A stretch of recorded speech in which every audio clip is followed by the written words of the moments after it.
Quelle remontada encore une fois du FC Barcelone. Le FC Barcelone est vraiment le spécialiste des remontadas, les gars. Le Barça a été mené 2 buts à 0. 2 buts à 0 par l'Atlético Madrid. À l'Atlético Madrid. À 20 minutes de la fin. Mais avec le Barça comme avec le Real, ce n'est jamais terminé. Mais franchement là, je crois que même tous les meilleurs scénaristes, tous les meilleurs réalisateurs n'auraient pas pu savoir et imaginer ça. Que le Barça allait gagner 3-2 à la 70e minute. Honnêtement, c'est ahurissant. Quand Sorloth met le deuxième but de l'Atlético Madrid, bah pour moi c'est plié. Pour moi c'est plié. Je regardais même plus PSG Marseille, c'est plié. Mais là, la remontada, comme quoi il faut toujours y croire. Il faut toujours y croire au football. Et Robert Lewandowski, 36 ans, qui réduit l'écart sur une passe de Inigo Martinez. 6 minutes plus tard, passe décisive de Rafinha pour Ferran Torres. 2 buts partout. Lamine Yamal, futur candidat au Ballon d'Or peut-être cette année, sur une passe magnifique de Pedri à la 92e, 3 buts à 2. Et Ferran Torres qui enfonce le clou à la 98e minute, parce que oui, vous savez, en Liga espagnole, il y a toujours 10 minutes d'arrêt de jeu, mais quel Barcelone, quel FC Barcelone incroyable, quel Barça incroyable ce soir. Et je pense que Diego Simeone, il doit en avoir marre du Barça, il doit en avoir marre du Real Madrid. Le Real et le Barça sont vraiment supérieurs à l'Atlético et ils sont en train de gâcher sa saison, que ce soit en Ligue des Champions, que ce soit en championnat. Et il y a encore un FC Barcelone Atlético Madrid début avril.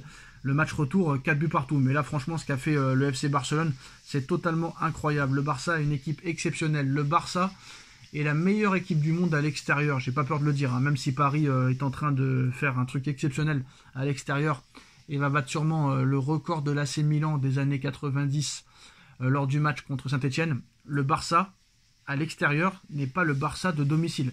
Le Barça, à l'extérieur, est très très dangereux. Quand le Barça n'a pas le ballon, le Barça est très dangereux.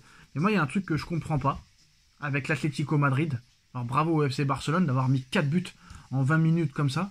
Mais on va dire que l'institution Diego Simeone, depuis maintenant plus de 15 ans, voire 16 ans, c'était la défense. Qu'est-ce que faisait l'Atlético? L'Atlético, quand il marquait un but à l'époque, bah, il mettait le mur, il mettait le camion, il mettait le bus, le train, l'avion. C'était la muraille de Chine.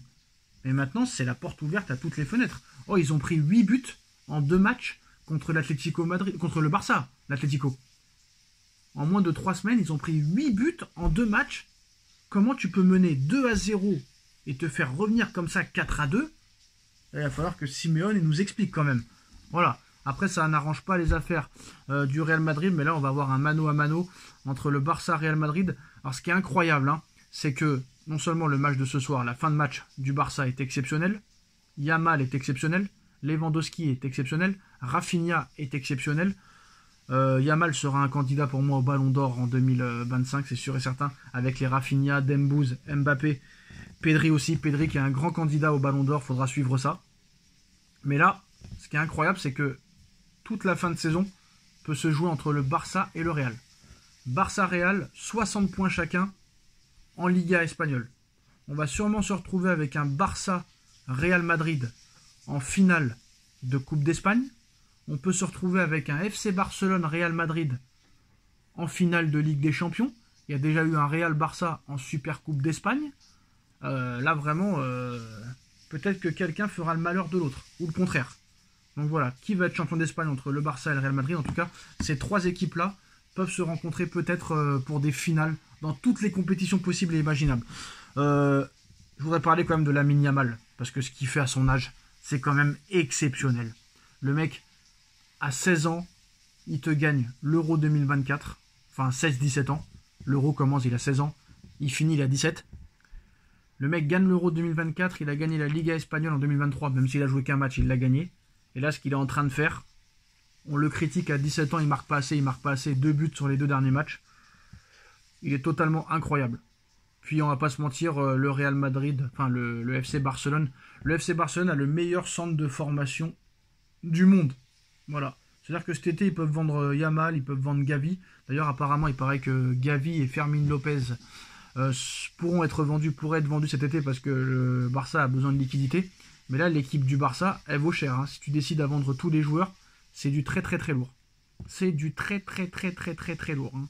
Entre Rafinha, Dani Olmo, Lamine Yamal, Pedri, Gavi, Cubarsí, Martinez, Baldé, qui est un joueur exceptionnel, Koundé, etc. Non, ce qu'a fait le Barça et ce qu'a fait Flick surtout. Hein. Flick, faut pas oublier Flick. Flick, ce qu'il est en train de faire, c'est un travail exceptionnel, remarquable. Mais voilà, le Barça est très dangereux cette année. Pour le moment, à l'heure où on parle, nous sommes le 16 mars.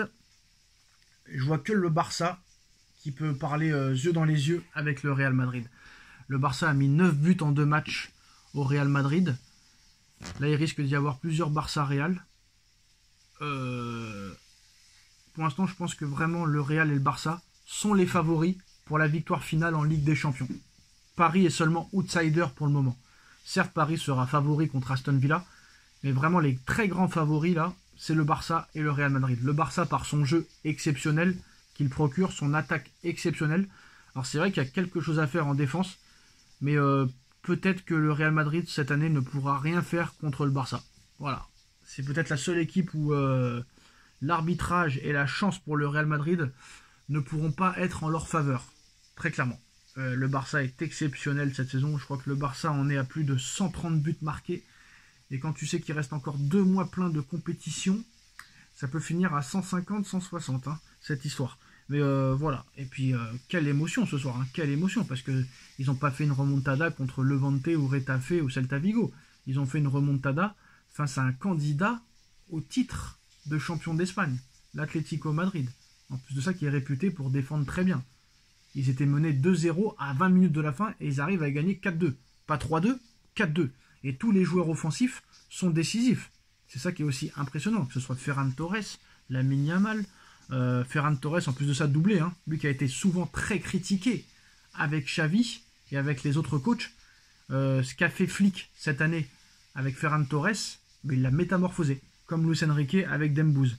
Et voilà, Pedri exceptionnel, Rafinha exceptionnel, Ferran Torres exceptionnel, Yamal exceptionnel, Olmo exceptionnel, Lewandowski exceptionnel. Ils ont une armada exceptionnelle. Et je pense que pour le moment, avec le Real, c'est les grands favoris.